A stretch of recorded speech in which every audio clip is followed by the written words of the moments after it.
First full week of 2025. This is the aftermath after Friday's non-farm payroll session. Bitcoin for the week, minus 7.69%. S&P 500 micro futures, minus 2.57%. And the NAS 100, minus 3.35%. So the first full week, Monday on the futures account, I had a drawdown, but I turned it around. This week was a little funky because we had Thursday off, and then the big news catalyst was going to be, of course, non-farm payrolls. The bulk of the ROI return of the 2.18% was done on Friday with a 1.10. The plus is the options trade, which I covered in a previous video. So there's a lot of traders that will have done more than a 2.18% for the week, but I'm happy because I turned it around. I stuck with my discipline. I used low leverage, and I ended the first full week of the year on an absolute and relative return basis positive. So that's important to make sure that your narrative's good, your ROI is good. So basically, the trade worked out like this. Before the non-farm payroll, I was trimming and trading for position, and the position was ultimately a 59.4625. And later in this video, I kind of show around 8:20 a.m. Eastern Standard what I was looking at a few minutes before the non-farm payroll release. On the charts. We were in consolidation, and I'm not a breakout trader. My whole thing was, if I'm going to be short, I better have a 5-star narrative, which I'll cover next. But I'm going to go with low leverage, 20% of my normal full position. So low leverage on that. And I covered within 3 seconds, bottom line, the whole short position with an average of about 25 handles. And you can see here the tape. One was 26.25 and the other was 59.17.50. And this was all, the first cover was 1 second, 2 seconds later, around 10 handles lower. And that was it. I closed the position in 3 seconds after the non-farm payroll with the 1.10% ROI. And I needed to be satisfied because I realized that was going to be a huge day. Something big happened. And let's go to what big happened on the narrative. This is what I've been doing on the last several videos is I pounded the table on the treasury yield. Look at that spike. We ended the day with the 4.772. That's the canary in the coal mine. We just have had these volume imbalances, 1, 2, 3, and we spiked up after the non-farm payroll. Look at the dollar on the far left, 109.64, knocking on the door of 110 with this premium candle wick, but it didn't quite make it. And look at the volatility in the middle here. We went above the consequent encroachment of the red line of this fair value gap, and we're at 19.54. So what have you got? You've got higher yields, higher volatility, higher dollar. That is not a recipe for an equity market that is going to go up. And that happened basically in seconds. The yield, the dollar, and that's why the trade worked out on the short. But like I said, the problem for me was I'm not a breakout consolidation trader. I like to see, first of all, range expansion with displacement one way or the other. That's my specialty, but I caught part of it, so I'm grateful. Gratitude's important in trading, and I got out and I stayed out and I tape read for the rest of the session. The Fed rate cut from December 18th, 24 versus the 10-year Treasury yield. Let's look at it. So bottom line, since that rate cut from the Fed, the 10-year, as of the close of Friday on non-farm payroll, 8.8%, just like a rocket, straight up. So that is a big tell, 8.8%. So that is going to carry into the new week. The S&P 500, on the other hand, we were opening at 6126.75. Then we had the rate cut as of Friday, January 10th. We closed at 5866.25, and we've lost 4.25%. Whether this was an intentional thing for the Fed or they're just really not that competent with taking action and reading the timing, I don't know. I don't have the answer. All I can do as a trader and as an analyst is read what's going on and do the risk management on my own trading. And this theme is going to be ever present, and you need to watch it. I need to watch it through January 20th to see if this trend continues. So at this point, the trend is unabated and it is continuing. Okay, I'm going to take a look at this Mag 8. This is my Magnificent 8. Apple definitely took a beating, 236.85 on the close. It definitely recovered about half. But again, let's just say this went down like the market. NVIDIA, not looking as poorly, but still down. And we have a volume imbalance on the daily. In fact, same with Apple. Teflon Tesla takes a licking, keeps on ticking. Look at this, a green candle. It really withstood the downturn for today. I'm really liking the Tesla here on what happened. Google, Alphabet. Yeah, it went down with this block candle, so bearish engulfing candle, but I felt like it's a much better chart than Apple or even Nvidia.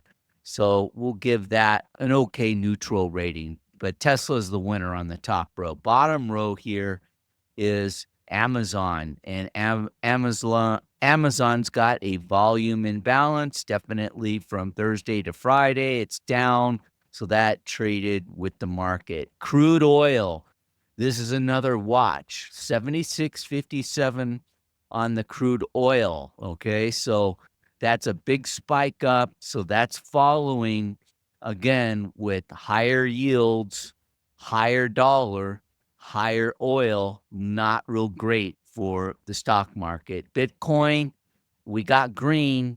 So again, Bitcoin showed strength there. I'm liking that. I don't trade it though, and I don't trade oil, but I like it as a confluence indicator. And then, of course, the dollar. We already know the dollar is very bullish, and it's knocking on the 110s. 5 stars for you if you've made it this far in the video. So the next portion is going to be the analysis.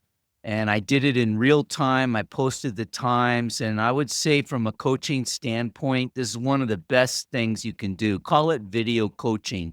And you can do self-video coaching by simply recording your thoughts as you watch the charts and record the whole thing, because it's hard to write when you're looking at the screen, you're looking at the chart, you can't keep up. And with a day like today with the non-farm payrolls, things move fast. It's better for me to record what I was thinking beforehand and take it as a learning lesson, because you're always learning as a trader. And today what I learned, of course, was take the breakout trade, because what trumped the breakout, me feeling a little bit fearful of not having expertise completely like my normal trade model, was the narrative. And the narrative was just so powerful. I felt strongly I had to take a piece, and I did. See here the next portion of the video. It's very important because it shows the charts. It shows you what I was thinking. And the point I have to ask you is, what were you thinking at the same time? Were you even on the charts? If you were, do you have some kind of journal on video that captures both the charts and your thoughts? So let's get to it. Welcome. Thanks for stopping by the channel. This is NFP Friday. I'm Coach Craig. You're on the Digital Micro Trading channel, and we're going to go through, before we have non-farm payroll release, 4 hours S&P Micro Futures. You can see we are at a discount below the mid on the 4 hour. The mid comes in 59.66. Okay, so there we go. And what time is it? It's 8:21. So I'm going to go through this quick. Here's the dailies, Bitcoin on the left, S&P on the middle, and the NASDAQ 100 on the right. I will say the Bitcoin is better. It is the healthiest because it's above the 3 EMA, which is 94.86. The EMA 3 on the daily for the S&P 59.49 and 21,318 and change for the NASDAQ. Okay, this is the 15-minute chart. This is my go-to chart, the dashed lines on sell-side liquidity. So 59.22 and change, below, above. I've got some buy-side liquidity if we go 5968.75. So let's go to a few other charts here. What I want to look at here for my narrative is we have the 10-year yield on an up above this volume imbalance gap. So that is a 4.693. And anytime I'm going to keep this uptrend on the 10-year treasury, that's going to be a problem for the S&P 500 to sustain a bullish. So that's why I'm leaning on shorts on any spikes up. Volatility is above this red line, which is a fair value gap consequent encroachment, and that's an 1824 on VIX volatility, and the dollar is hanging in there above this fair value gap at a 109.101. So there you have it. My bias on the treasury yield, it's an inverse relationship on 10-year treasury yields to the S&P 500. It directly competes on an inverse relationship basis. So that's why I'm not a bull right now, unless we go and we start breaking these volume imbalances. 1, 2, 3. 3 to break before we break this bull trend, but it's intact, and that's what I'm looking at. And the time is 9:04. We're about 6 minutes, 5 minutes away from the macro ending before the RTH open, and we're post non-farm payroll, and look what happened here with the 10-year. So again, we're at 9:05 a.m. Eastern Standard, and we are at 4.75, and the US dollar 109.59, and VIX 18.95. This tells the story, and this is what I was pounding the table on. Basically, you do not have a higher equity stock market if these things keep going up. And this 10-year is a big worry for the market right now. So could it dip back down? Sure. But what would it have to do? To get bearish, we'd have to see a close now below, by the end of the day, when we close below this first volume imbalance. And then, as I said before, a little earlier, we've got 2 more. So 3 volume imbalances to close below before the 10-year gets a bit of relief. Volatility's up. US dollars headed towards 110. In fact, you see the spike here after non-farm payrolls. We just hit under it right there. So let's go to the price chart next on the S&P. I want to go to the 4-hour, and you can see here we dipped down to the lower Bollinger Band, and where was that? That was 5,900. We spiked below it, and then I've got an alert set, 5888, magic 8s, 5888. So that'd be sell side liquidity, and below that, here we've got 5875.25, and that goes back to Thursday the 2nd. So sell side liquidity is right in this zip code right here. Where's the mid is 5965, and the upper here is coming in at 6029. Again, this is a 4-hour chart. I'm done for the day. I just wanted to give perspective because we've been in a discount now since this candle right here, and this was Tuesday, and that was the AM. And so we had a hard displacement, and we've pretty much displaced all the way down. We had one candle on Wednesday pierce the lower Bollinger Band, but we never really got back above. Once we had this break below the mid Bollinger on Tuesday, here we are Friday, everything's pointing down, upper, mid, lower, all down. And I've got the red on the 9 EMA and I've got the blue. I'm done. I don't really need to see anything else. I don't like shorting, number one, in a discount, and we are in a deeper discount. But again, that non-farm payroll was a catalyst, and the sitting duck was the tell, the canary in the coal mine tell, which was, again, the VIX, the 10-year Treasury, and the dollar. Let's go to the 1-minute chart. So you can see here, this was the actual spike on the 1 minute. So we dropped here from a high of 59.49. I had a 59.46.25 that I trim and traded, but only with 20% leverage. So the 9:30 time frame open is right here. So I've got back an alert on my original cost basis. I'm totally flat right now, but if we go back to 46.25, I'm not going back in short. What I want to know is, can we get back up to 58.75? That's the last AM pre-RTH open buy-side liquidity, 59.58.75. So these go off, then I might get interested to take like 10% leverage short, especially about the VIX, the 10-year Treasury, and the dollar. It's all about that stuff, okay? If I see continued strength on those areas and they're not going down, then if we spike up on the S&Ps, of course I'm going to short it, but I'm not going to do it with leverage because I've already gotten paid for the week and I don't want to mess up and be greedy here and give anything back. Focus on the right things in trading.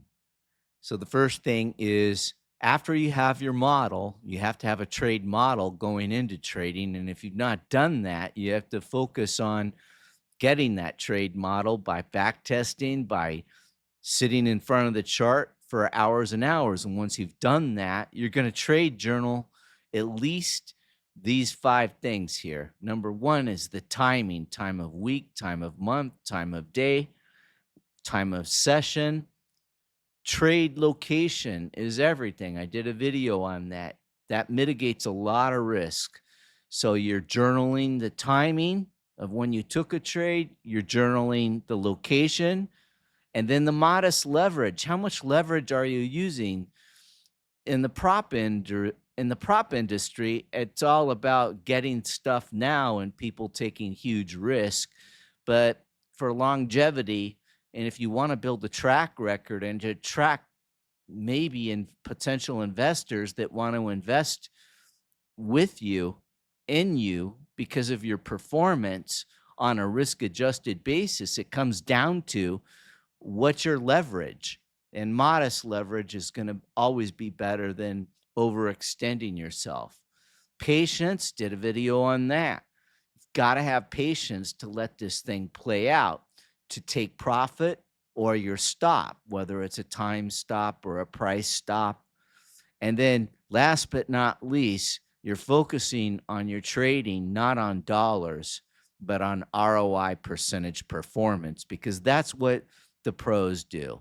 When pros manage millions and millions of dollars on the commercial side, whether it's a hedge fund, a mutual fund, they're looking for absolute and relative ROI percentage performance. What did you earn for the day? What did your year to date look like? What was the month? What was the week? So you focus on that. You don't focus on the Lambos and the dollars.